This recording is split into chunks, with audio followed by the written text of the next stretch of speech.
नमस्कार, शाम के 7 बजने को है। देश के सबसे विश्वसनीय, सबसे लोकप्रिय और नंबर 1 शो शंखनाद में आप सभी का स्वागत है। मैं हूं आपके साथ चित्रा त्रिपाठी। आज हम बात करेंगे उत्तराखंड में चुनाव में पिछले 24 घंटे से चल रहे सियासी समीकरण की, जहां अब राज्य को नया मुख्यमंत्री मिला है।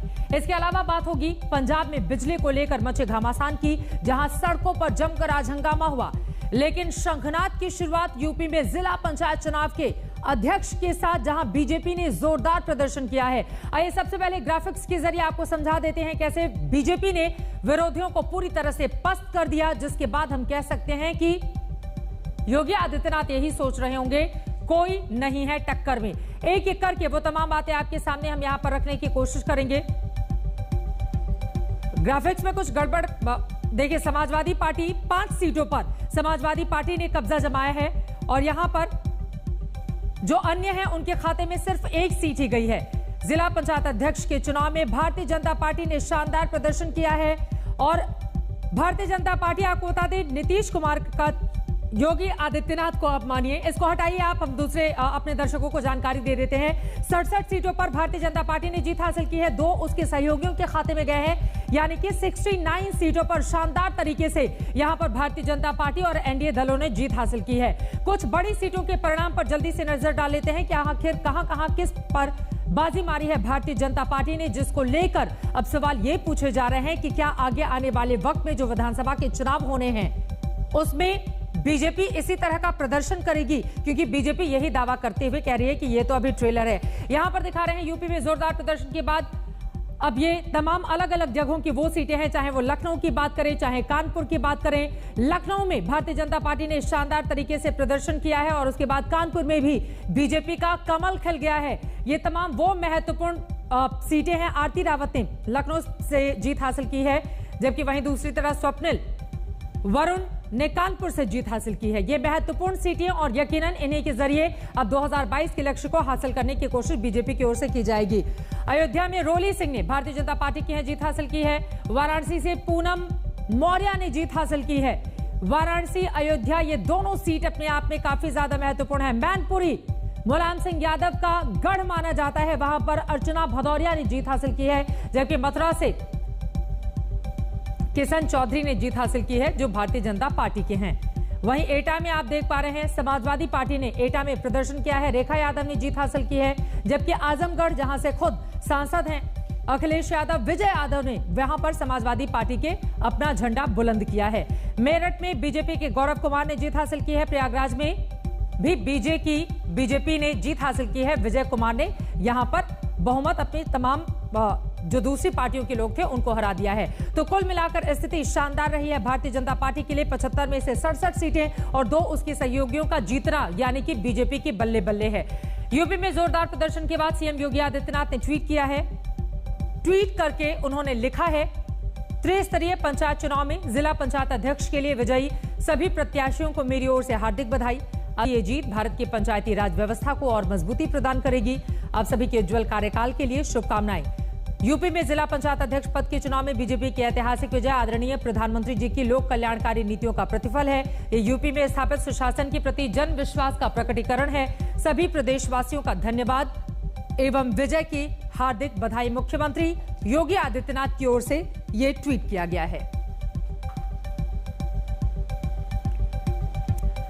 अब सवाल यह है कि आखिर जिला पंचायत अध्यक्ष चुनाव इतना ज्यादा अहम क्यों है?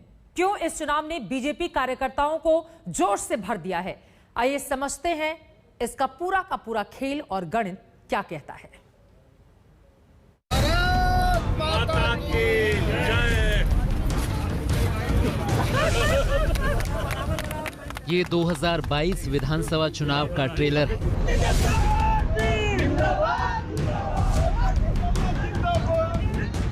ये योगी सरकार के लिए राहत की तस्वीरें हैं। यूपी में बीजेपी ने जोरदार धमाका किया है, क्योंकि जिला पंचायत अध्यक्ष चुनाव को विधानसभा का सेमीफाइनल माना जा रहा था, जहां पूरे यूपी में कमल छाया हुआ है। जिला पंचायत चुनाव में बीजेपी का परचम लहराया तो पार्टी कार्यकर्ता जश्न में डूब गए। शहर शहर बीजेपी की जीत का शंखनाद हुआ तो कार्यकर्ताओं में जोश भर गया। बीजेपी नेता भी इन नतीजों से उत्साहित हैं और इसी तरह के नतीजे विधानसभा में भी आने का दम भर रहे हैं। आदरणीय योगी जी की लोकप्रियता, उनकी जन कल्याणकारी नीतियां, योजना जो है, जिसके कारण हम लोग जीत मिली है और कार्यकर्ताओं के परिश्रम की पराकाष्ठा के कारण जीत मिली। यही एक चुनाव नहीं, मैं स्नातक शिक्षक भी जीता, MLC के भी चुनाव जीते, जितने उपचुनाव हुए वो जीते, आज पंचायत भी हम लोग जीते हैं। आगे 2022 का भी चुनाव हम सब जीतेंगे कार्यकर्ताओं के दम पर और जनता के आशीर्वाद से। दरअसल जिस जिला पंचायत अध्यक्ष चुनाव को यूपी विधानसभा चुनाव का सेमीफाइनल माना जा रहा था, उस चुनाव में बीजेपी ने विरोधियों को चारों खाने चित कर दिया है। पंचायत चुनाव को लेकर एसपी जैसी पार्टियों ने पूरा जोर लगाया था, लेकिन जब नतीजे सामने आए तो कोई भी बीजेपी के सामने टिक नहीं सका। विधानसभा चुनाव से ठीक पहले बीजेपी की इस बड़ी जीत के कई अहम मायने हैं, क्योंकि जिस वक्त प्रदेश में जिला पंचायत के चुनाव हो रहे थे, उस दौरान बीजेपी में अंदरूनी कलह की चर्चाएं जोरों पर थी। बीजेपी ने न सिर्फ पार्टी के भीतर की नाराजगी को दूर किया, इस चुनाव में ये भी दिखा दिया कि जमीन पर अभी उसका पलड़ा कितना भारी है। बीजेपी के 21 प्रत्याशी तो निर्विरोध ही जिला पंचायत अध्यक्ष चुने गए, जिसे लेकर विरोधियों ने प्रशासन पर गड़बड़ी का आरोप तक लगाया था। अब मतगणना के दौरान भी कई जगहों पर समाजवादी पार्टी के कार्यकर्ताओं ने प्रदर्शन किया। हालांकि बीजेपी कह रही है कि विपक्ष का ऐसा विरोध हार का नतीजा है। जिला पंचायत चुनाव में बीएसपी मैदान में ही नहीं उतरी थी। माना जा रहा है कि कुछ सीटों पर बीजेपी को इसका फायदा भी मिला। विधानसभा चुनाव से पहले यूपी में सियासी सरगर्मी तेज है और ऐसे माहौल में बीजेपी इन नतीजों को विधानसभा से पहले जनता के संदेश के रूप में प्रचारित करने की हर संभव कोशिश करेगी। योगी ने एक बार फिर परिणामों के जरिए संदेश दिया है कि कोई नहीं है टक्कर में। आज तक ब्यूरो। उत्तर प्रदेश में विधानसभा चुनाव से पहले नए नए सियासी समीकरण वही बनते जा रहे हैं। नेताओं की मुलाकात हो रही है और इसे लेकर कयासों का दौर भी जारी है। ऐसी ही एक मुलाकात ने आज यूपी की राजनीति में हलचल बढ़ा दी है। आम आदमी पार्टी के सांसद संजय सिंह अचानक अखिलेश यादव से मिलने उनके दफ्तर पहुंच गए। यूं तो इस मुलाकात को औपचारिक बताया जा रहा है, लेकिन चुनाव से पहले इस औपचारिकता के पीछे की सियासत क्या है, जानिए उसके बारे में।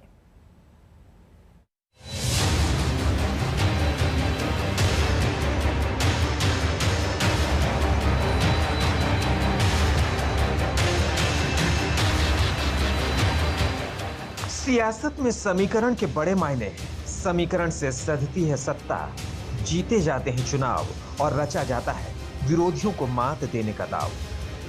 यही वजह है कि जब आम आदमी पार्टी के सांसद संजय सिंह एकाएक लखनऊ में अखिलेश यादव से मिलने पहुंच गए, तो यूपी के चुनाव में नए समीकरणों की सुगबुगाहट शुरू हो गई। चर्चाओं ने जोर पकड़ा कि क्या इस मुलाकात के पीछे नए चुनावी गठजोड़ की कोई प्लानिंग तो नहीं। हम लोग पहले भी मिलते रहे हैं और 1 तारीख को उनका जन्मदिन था, मैं उस दिन बाहर था, आज उनको विश करने के लिए यहाँ आया था।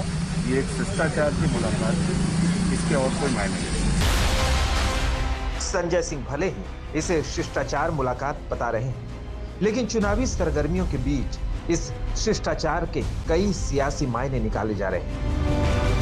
सवाल उठ रहा है कि क्या बीजेपी को सत्ता से बाहर करने के लिए अखिलेश यादव आम आदमी पार्टी को भी अपने साथ ले सकते हैं, क्योंकि अखिलेश पहले ही साफ कर चुके हैं कि यूपी विधानसभा चुनाव में समाजवादी पार्टी किसी बड़े दल से गठजोड़ नहीं करेगी। समाजवादी पार्टी ने ये फैसला लिया है, तय किया है, हमारे नेता और कार्यकर्ता चाहते हैं कि छोटे दलों से अगर गठबंधन होता है तो करेंगे, साथ चलेंगे। बड़े दलों से अनुभव समाजवादी पार्टी का ठीक नहीं रहा। चाचा के साथ, उनके साथ कोई गठबंधन? मैंने पहले भी कहा और फिर कहता हूं कि जितने भी दल हैं, चाचा का भी दल है, उनके को भी साथ लेने का काम और उनकी सीट को छोड़ने का काम समाजवादी पार्टी करेगी। छोटी पार्टियों के सहारे अखिलेश यूपी विजय की तैयारी कर रहे हैं, लेकिन विरोधी इसे अखिलेश की रणनीति की बजाय उनकी मजबूरी बता रहे हैं। मायावती ने अखिलेश पर तंज करते हुए ट्वीट किया, समाजवादी पार्टी की घोर स्वार्थी, संकीर्ण और खासकर दलित विरोधी सोच और कार्यशैली के कड़वे अनुभवों तथा इसकी भुक्तभोगी होने के कारण देश की अधिकतर बड़ी पार्टियां चुनाव में इनसे किनारा करना ही ज्यादा बेहतर समझती हैं। इसलिए आगामी यूपी विधानसभा चुनाव में अब ये पार्टी किसी भी बड़ी पार्टी के साथ नहीं बल्कि छोटी पार्टियों के गठबंधन के सहारे ही लड़ेगी। ऐसा कहना और करना सपा की महलाचारी नहीं है तो और क्या है। हालांकि यूपी के सियासी समीकरण को देखें तो इस बड़े सूबे में छोटी छोटी पार्टियां भी कई बार अहम रोल अदा करती। यही वजह है कि अभी से ही छोटे छोटे दलों ने अपना गठजोड़ बनाकर सीटों पर दावेदारी शुरू कर दी। यूपी में ओम प्रकाश राजभर के साझेदार बने ओवैसी तो योगी आदित्यनाथ को दोबारा सीएम ना बनने देने की चुनौती दे रहे हैं। दोबारा योगी को उत्तर प्रदेश का मुख्यमंत्री नहीं बनने देंगे, नहीं बनने देंगे। अगर हमारे हौसले बुलंद रहेंगे, मेहनत करेंगे तो सब कुछ होगा इंशाअल्लाह ताला। मगर हमारी कोशिश यही है कि दोबारा उत्तर प्रदेश में बीजेपी की सरकार ना बने। वहीं ओम प्रकाश राजभर खुद 5 साल में 5 मुख्यमंत्री वाला फॉर्मूला सुझा रहे हैं। भागीदारी संकल्प मोर्चा का स्पष्ट है कि चुनाव के बाद सरकार बनती है हम लोगों की, तो जब 22 में सरकार बनेगी तो चुनाव में 5 साल में 5 मुख्यमंत्री, एक मुसलमान 1 साल, 1 साल राजभर, 1 साल चौहान, 1 साल कुशवाहा, 1 साल पटेल, हम 5 साल में 5 मुख्यमंत्री और 1 साल में 4 डिप्टी सीएम, 5 साल में 5 सीएम और 20 डिप्टी सीएम देंगे। इन दावों से साफ है कि यूपी जैसे बड़े चुनाव में छोटे छोटे दल भी अपनी अहमियत बढ़ाने में लगे। ऐसे दौर में आम आदमी पार्टी सांसद की अखिलेश यादव से मुलाकात पर सियासी हलचल तेज होना लाजमी है। लखनऊ से समर्थ श्रीवास्तव के साथ आज तक ब्यूरो। तो एक और आम आदमी पार्टी यूपी में अपनी पकड़ मजबूत करने में लगी हुई है, तो वहीं पंजाब में भी चुनाव की फुल तैयारी है। आज आम आदमी पार्टी ने कांग्रेस के खिलाफ मोर्चा खोला। पंजाब में बिजली संकट के खिलाफ आम आदमी पार्टी के प्रदर्शन हंगामे में तब्दील हो गया, जहां कार्यकर्ताओं और सुरक्षा कर्मियों के बीच जमकर झड़प हुई है।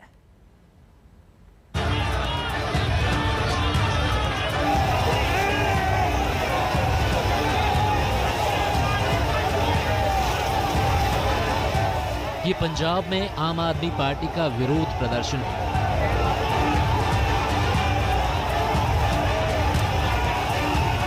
ये पंजाब में आम आदमी पार्टी का शक्ति प्रदर्शन है। भीषण गर्मी में पंजाब की बिजली गुल हुई तो सियासत सड़कों पर उतर आई।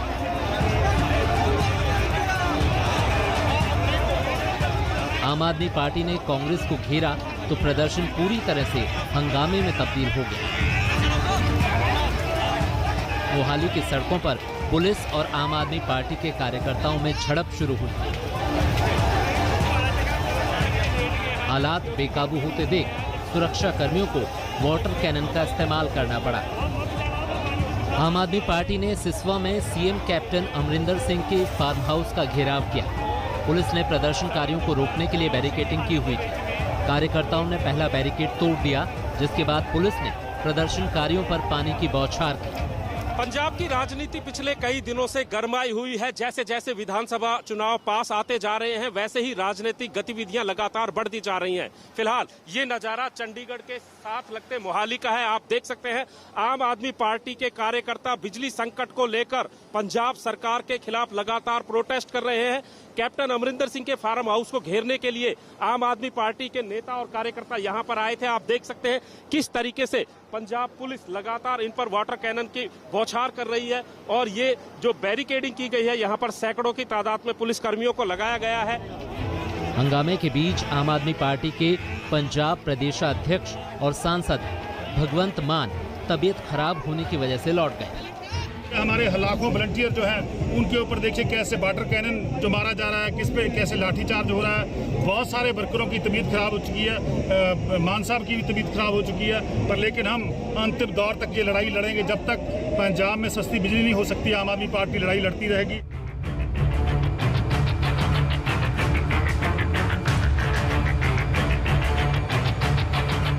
पंजाब में भीषण गर्मी के बीच बिजली कटौती ने सियासत को गर्म कर रखा है।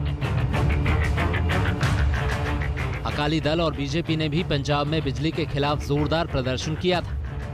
बिजली का मुद्दा पंजाब की सियासत में ऐसा गहराया कि खुद कांग्रेस नेता नवजोत सिंह सिद्धू ने अमरिंदर सिंह के खिलाफ मोर्चा खोल दिया। वहीं आज मैदान पर आम आदमी पार्टी के कार्यकर्ता उतरे तो एक बार फिर सियासत गर्म होने लगी। एक तरफ तो विकास के नाम पर वोट मांगे जा रहे हैं, दूसरी तरफ पंजाब को 80 के दशक में पहुंचाने की 80 के दशक में पहुंचा दिया। पंजाब में चुनाव सिर पर हैं, ऐसे में हर पार्टी कोई भी मुद्दा नहीं छोड़ना चाहती। आम आदमी पार्टी आज पूरी ताकत के साथ इसी सियासी अखाड़े में उतरी है, जहां उसने कांग्रेस सरकार को बिजली का चुनावी झटका देने के लिए मैदान पर जमकर घमासान किया। सत्येंद्र चौहान, मोहाली, आज तक। चलिए पंजाब से आपको लेकर चलते हैं उत्तराखंड। चर्चा तो कई बड़े बड़े नामों की थी, लेकिन बीजेपी ने जब उत्तराखंड के नए सीएम के नाम का ऐलान किया तो हर कोई चौंक गया। युवा विधायक पुष्कर सिंह धामी को बीजेपी ने उत्तराखंड की कमान सौंपी है। पार्टी को भरोसा है कि युवा जोश की बदौलत बीजेपी उत्तराखंड में एक बार फिर से कमल खिलाने में कामयाब होगी।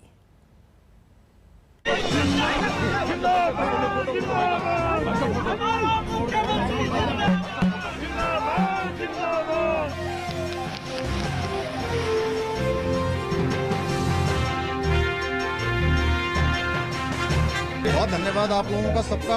उत्तराखंड में उठापटक के बीच बीजेपी ने जिस नए चेहरे पर भरोसा जताया है वो नाम है पुष्कर सिंह धामी का। ऐसा चेहरा जो युवा है और पार्टी इस युवा जोश के जरिए अब उत्तराखंड में दोबारा जीत का कमल खिलाने की तैयारी में जुटेगी। तीरथ सिंह रावत के इस्तीफे के बाद सूबे में सियासी हलचल तेज थी। चर्चा बस इसी बात की हो रही थी कि आखिर उत्तराखंड का नया सीएम कौन होगा। अटकलें कई नामों की थी। सतपाल महाराज, धन सिंह रावत और खुद पूर्व सीएम त्रिवेंद्र सिंह रावत इस दौड़ में बताए जा रहे हैं। लेकिन बीजेपी ने पुष्कर सिंह धामी के नाम का ऐलान कर फिर से सभी को चौंका दिया। पुष्कर सिंह भी भरोसा दिला रहे हैं कि वो पार्टी की उम्मीदों पर पूरी तरह खरे उतरेंगे। और खटीमा मेरा विधानसभा क्षेत्र है, मेरी कर्मभूमि है, मुझे सेवा का अवसर दिया है। मैं निश्चित रूप से अपने पार्टी के हाईकमान को, माननीय नरेंद्र मोदी जी को, माननीय गृह मंत्री जी को, हमारे राष्ट्रीय अध्यक्ष जी को, पूरे हमारे राष्ट्रीय नेतृत्व को और प्रदेश के नेतृत्व को पूरा करेंगे सर। देखिए, जो भी जनता के जो मुद्दे हैं उन मुद्दों पर हम लोग जो है लगातार सबका सहयोग लेकर सब लोगों को लेकर काम करेंगे। पुष्कर सिंह खटीमा विधानसभा से विधायक हैं और इस सीट से उन्होंने लगातार दूसरी बार चुनाव जीता है। कुमायूं क्षेत्र में पुष्कर सिंह को बड़ा राजपूत चेहरा माना जाता है। बड़ी बात यह भी है कि धामी आरएसएस के भी करीबी हैं। नए मुख्यमंत्री पुष्कर सिंह धामी उत्तराखंड में बीजेपी के युवा मोर्चा के अध्यक्ष भी रह चुके हैं। वो साल 2002 से 2008 तक इस पद पर रहे थे। पिथौरागढ़ के रहने वाले पुष्कर सिंह धामी उत्तराखंड के 11वें सीएम होंगे। पार्टी नेता भरोसा जता रहे हैं कि सीएम के तौर पर पुष्कर सिंह सभी को साथ लेकर चलेंगे।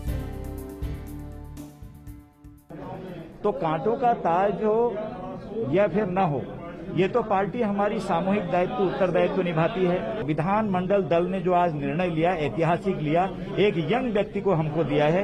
हमको बहुत सारी अपेक्षाएं हैं। हम सब लोग कंधे से कंधा मिलाकर साथ चलकर भारतीय जनता पार्टी का जो लक्ष्य है उस लक्ष्य को पूर्ण। संवैधानिक संकट का हवाला देकर कल तीरथ सिंह रावत ने मुख्यमंत्री पद से इस्तीफा दे दिया था। तब माना जा रहा था कि बीजेपी चुनाव से पहले किसी अनुभवी नेता को उत्तराखंड की कमान सौंप सकती है, लेकिन बीजेपी ने तमाम अनुभवी विधायकों को दरकिनार करते हुए युवा चेहरे को तवज्जो दी। सर्वसम्मति से पुष्कर धामी जी को विधायक दल के नेता पद के लिए चुना गया। भारतीय जनता पार्टी विधायक दल के इस प्रस्ताव को लेकर हम लोग महामहिम राज्यपाल जी के पास गए और उनको आग्रह किया कि वो हमारे नए नेता को सरकार बनाने के लिए आमंत्रित करें। पुष्कर सिंह धामी के सीएम बनने का ऐलान हुआ तो खटीमा में जश्न का माहौल छा गया। परिवार वाले पार्टी के इस फैसले पर खुशी जता रहे हैं और कह रहे हैं कि सामान्य परिवार में पैदा हुए पुष्कर सिंह अब पूरे प्रदेश का विकास करेंगे। इस जगह पे हैं, तो हमें ज़रूर जो है उनके लिए कुछ करना चाहिए। और मेरा ये प्रयास रहता है कि उनकी समस्याओं को हम लोग सुनें, उनकी समस्याओं का समाधान करें, जो भी हमसे हो सकता है, और मैं करती हूँ और आगे भी जो है करते रहेंगे। जो उनका सपना है कि उन्होंने पूरे प्रदेश का जो है की सेवा उनको आज ये करने का अवसर मिला है, मैं समझती हूँ कि वो बखूबी निभाएंगे और हम लोग भी पूरा प्रयास करेंगे। पुष्कर सिंह धामी उत्तराखंड के तेज तर्रार नेताओं में शुमार हैं। उनकी इसी खासियत ने पार्टी में उनकी पहचान बनाई है और इसी पहचान के जरिए अब वो सीएम के पद तक भी पहुंच गए हैं। दिल्ली से हिमांशु मिश्रा और खटीमा से राजेश छाबड़ा के साथ कौलमी साहा और दिलीप सिंह राठौड़, देहरादून, आज तक। अगली बड़ी खबर, राफेल सौदे की जांच के लिए फ्रांस में जज की नियुक्ति के बाद देश में सियासत गर्मा गई है। कांग्रेस पार्टी ने राफेल सौदे की जेपीसी जांच की मांग की है। राहुल गांधी ने ट्वीट कर सरकार पर तंज कसा और लिखा कि चोर की दाढ़ी, राफेल स्कैम। कांग्रेस के हमलों पर बीजेपी ने पलटवार किया है और कहा कांग्रेस फिर राफेल पर झूठ बोलकर लोगों को कर रही है गुमराह। भ्रष्टाचार की प्रथम दृष्टि से परतें खुल गई हैं। फेवरेटिज्म की और क्रोनी कैपिटलिज्म की प्रथम दृष्टि से परतें खुल गई। तो हमारे यहां जेपीसी क्यों ना हो, क्योंकि आखिर में इस पूरे मामले की जड़ तो हमारे देश के अंदर है और उन लोगों के अंदर है जो सत्ता की बड़े बड़े मठाधीश बने बैठे हैं।